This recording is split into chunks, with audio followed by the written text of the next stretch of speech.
Assalamualaikum warahmatullahi wabarakatuh. Perkenalkan, nama saya Andi Wahyuni dari Fakultas Teknik Mesin Universitas Muslim Indonesia dengan stambuk 032-2020-0013. Pada kesempatan kali ini, saya akan mempresentasikan salah satu percobaan, yaitu karakteristik komponen listrik. Pertama-tama, kita harus mengetahui tujuan percobaan. Dan adapun tujuan percobaan itu terbagi atas dua, yaitu tujuan instruksi umum dan tujuan instruksi khusus. Adapun tujuan instruksi umum yaitu kami dapat memahami karakteristik beberapa jenis komponen-komponen listrik. Dan tujuan instruksi khusus yaitu 1. Kami dapat mengamati dan melakukan pengukuran arus terhadap komponen-komponen listrik. 2. Kami dapat membedakan karakteristik komponen listrik linear dan tak linear. Medan listrik. Medan listrik adalah efek yang ditimbulkan oleh keberadaan muatan listrik, seperti elektron, ion, atau proton, dalam ruangan yang ada di sekitarnya. Apabila di suatu titik diletakkan muatan listrik, maka muatan lain pada setiap titik di sekeliling muatan tadi mengalami muatan listrik. Dikatakan pada setiap titik di sekeliling muatan tadi terdapat medan listrik, seperti pada medan gravitasi. Medan listrik merupakan medan gaya, sehingga medan listrik merupakan medan vektor. Kuat medan listrik oleh muatan titik. 1. Kuat medan listrik oleh satu muatan titik.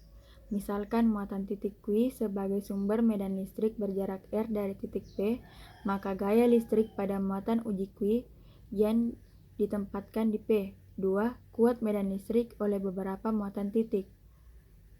Kuat medan listrik di titik P yang jaraknya dari muatan Q1, Q2, dan Qn berturut-turut R1, R2, dan Rn dapat dihitung dengan dijumlahkan secara vektor kuat medan di titik P oleh masing-masing muatan.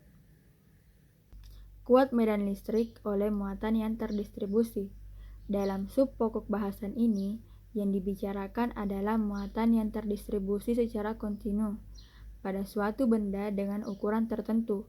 Untuk menghitung kuat medan listrik di titik P oleh muatan terdistribusi, muatan tersebut dibagi-bagi menjadi elemen-elemen muatan yang tak terhingga kecil.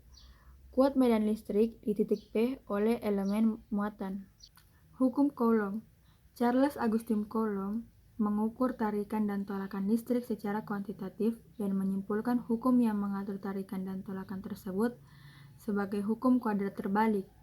Hukum Coulomb ini serupa dengan kuadrat terbalik dalam hukum gaya gravitasi yang ditemukan oleh Isaac Newton. Jika A dan B bermuatan, maka gaya listrik pada A akan cenderung memuntir serat gantungan. Coulomb menghilangkan efek kuntiran ini dengan memutarkan kepala gantungan dengan melalui sudut yang diperlukan untuk memegang kedua buah muatan tersebut pada jarak tegak lurus terpisah satu sama lain yang dia ingin selidiki.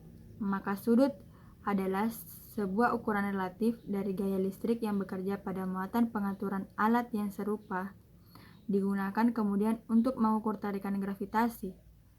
Bunyi hukum Coulomb adalah kuat gaya listrik, baik gaya tarik-menarik maupun gaya tolak-menolak antara dua buah benda bermuatan, berbanding lurus dengan perkalian besar muatan benda dan berbanding terbalik dengan kuadrat jarak antara kedua benda tersebut. Hukum Gauss. Michael Faraday memperkenalkan cara menggambarkan medan listrik, magnet, maupun gravitasi melalui konsep garis gaya. Garis gaya listrik adalah garis hayal yang dibuat sedemikian rupa sehingga arah garis lindung di setiap titik di garis tersebut menyatakan arah medan listrik di titik-titik yang bersangkutan.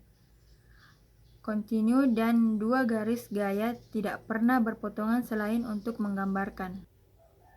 Jenis-jenis rangkaian. 1. Rangkaian seri. Mungkin kamu pernah memasang lampu dekorasi untuk peringatan hari kemerdekaan. Jika salah satu lampu tersebut putus, semua lampu mati, dan biasanya kamu kesulitan mencari lampu mana yang putus. Lampu-lampu tersebut dirangkai secara seri. Rangkaian seri adalah salah satu rangkaian listrik yang disusun secara sejajar. Baterai dalam senter umumnya disusun dalam rangkaian seri. Pada rangkaian seri hanya terdapat satu lintasan arus listrik. Bagian rangkaian dipasang secara berurutan tanpa ada percabangan. Kita dapat mengganti beberapa hambatan yang dirangkai secara seri dengan sebuah hambatan sebagai contoh R1, R2, dan R3. Dapat kita ganti dengan RS. Kita akan mencari besar RS hambatan R1, R2, dan R3 dapat diganti dengan sebuah hambatan yaitu RS. 2. Rangkaian paralel. Apa yang terjadi jika lampu-lampu di rumahmu dirangkaikan seri? Begitu salah satu lampu mati, maka lampu yang lain juga akan mati. 3. Rangkaian campuran. Rangkaian campuran merupakan gabungan dari rangkaian seri dan paralel. Secara umum, karakteristik dan hukum yang berlaku pada rangkaian campuran juga mengikuti keduanya. Dalam rangkaian yang kompleks seperti rangkaian pada perangkat elektronik, kamu dapat menjumpai rangkaian yang terdiri dari gabungan rangkaian seri dan paralel. Untuk menghitung hambatan penggantinya, kamu cari dulu hambatan pengganti R1, R2, dan R3 yang terangkai secara paralel. Rangkaian selanjutnya dapat disederhanakan jadi rangkaian seri. Power supply. Power supply atau dalam bahasa Indonesia disebut dengan catu daya adalah suatu alat listrik yang dapat menyediakan energi listrik untuk perangkat listrik ataupun elektronika lainnya. Pada dasarnya, power supply atau catu daya ini memerlukan sumber daya energi listrik yang kemudian mengubahnya menjadi energi listrik yang dibutuhkan oleh perangkat elektronika lainnya. Pada umumnya, power supply dapat diklasifikasikan menjadi 3 kelompok besar, yakni berdasarkan fungsinya, berdasarkan bentuknya, mekaniknya, dan juga berdasarkan metode konversinya. Berikut ini merupakan penjelasan singkat mengenai ketiga kelompok tersebut. A. Regular power supply adalah power supply yang dapat menjaga kestabilan tegangan dan arus listrik meskipun terdapat perubahan atau variasi pada beban atau sumber listrik atau tegangan dan arus input. B. Unregular power supply adalah power supply tegangan ataupun arus listriknya dapat berubah ketika beban berubah atau sumber listriknya mengalami perubahan. C. Adjustable power supply adalah power supply yang tegangan atau arusnya dapat diatur sesuai kebutuhan dengan menggunakan knob mekanik. Terdapat dua jenis adjustable power supply yaitu regular adjustable power supply dan unregular adjustable power supply. Untuk peralatan elektronika seperti televisi, monitor komputer, komputer desktop, maupun DVD player, power supply biasanya didapatkan di dalam atau menyatu ke dalam perangkat-perangkat tersebut, sehingga kita sebagai konsumen tidak dapat melihatnya secara langsung, jadi hanya sebuah kabel listrik yang dapat kita lihat dari luar. Power supply ini disebut dengan power supply internal. Namun ada juga power supply yang berdiri sendiri dan berada di luar perangkat elektronika yang kita gunakan seperti charger handphone dan adapter laptop.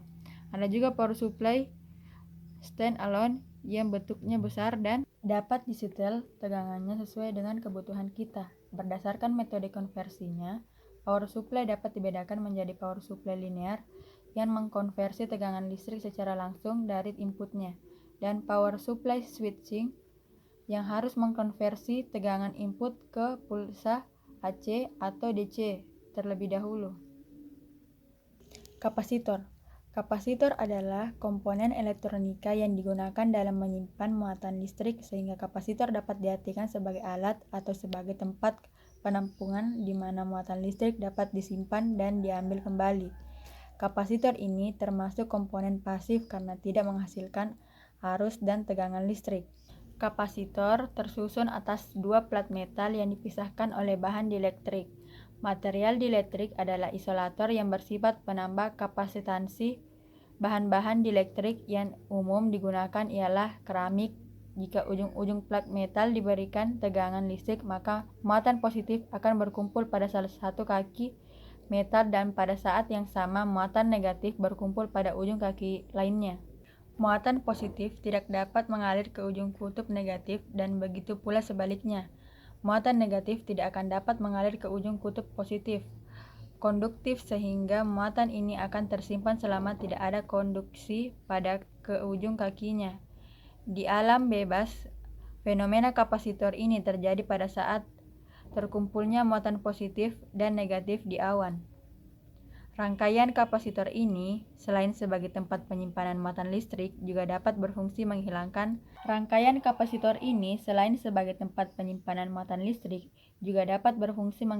riak arus pada catu daya sebagai peranti penunda sebagai penapis karena dapat meneruskan arus AC dan menahan arus DC, serta dapat melakukan integrasi ataupun diferensial sinyal berulang. Kapasitor dapat dibedakan menjadi dua, yaitu kapasitor tetap dan kapasitor tidak tetap. Kapasitor tetap adalah kapasitor yang memiliki kapasitansi yang tetap atau tidak berubah, sedangkan kapasitor tidak tetap adalah kapasitor yang nilai kapasitasnya dapat berubah-ubah. Nah, sekarang kita akan masuk ke dalam prosedur percobaan. Dan adapun alat dan bahannya yaitu 1. Resistor, 2 dioda, 3 multitester, 4 power supply, 5 kabel jumper, 6 rangkaian karakteristik komponen listrik. Nah, selanjutnya kita masuk ke dalam prosedur percobaannya. Pertama-tama, memilih 4 buah resistor dan 2 dioda sesuai petunjuk asisten. Kemudian ukur nilai masing-masing resistor dan dioda tersebut menggunakan multitester. Setelah itu, resistor dan dioda tersebut merangkai dan saling dihubungkan menggunakan kabel penghubung sesuai petunjuk asisten. Kemudian hubungkan rangkaian tersebut dengan power supply yang telah diatur tegangannya sesuai petunjuk asisten. Kemudian, ukur dan catat kuat arus yang mengalir pada masing-masing resistor dan dioda tersebut menggunakan multitester. Lakukan pengukuran secara berulang dengan rangkaian yang berbeda-beda seperti resistor dihubungkan secara seri, resistor dihubungkan secara paralel, dioda dihubungkan secara seri, dioda dihubungkan secara paralel, resistor dan dioda dihubungkan secara seri, serta resistor dan dioda dihubungkan secara paralel. Nah, sekian video dari saya. Lebih dan kurangnya mohon dimaafkan. Assalamualaikum warahmatullahi wabarakatuh.